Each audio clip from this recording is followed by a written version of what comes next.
Sa mga hindi nakakaalam kung ano ang buto ng ating kamatis na ito, yan, ipapakita natin sa inyo ang laman, ang loob ng ating kamatis na hilaw. Murang kamatis, ayan.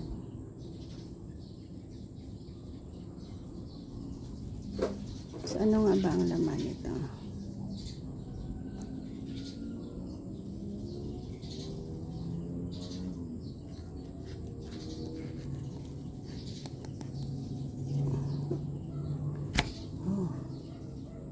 Hilaw na kamatis at ang kanyang laman ay ayan, of course, green na kamatis. So ganyan siya.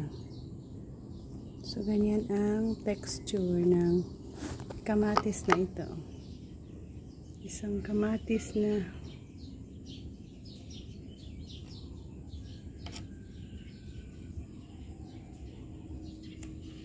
crunchy.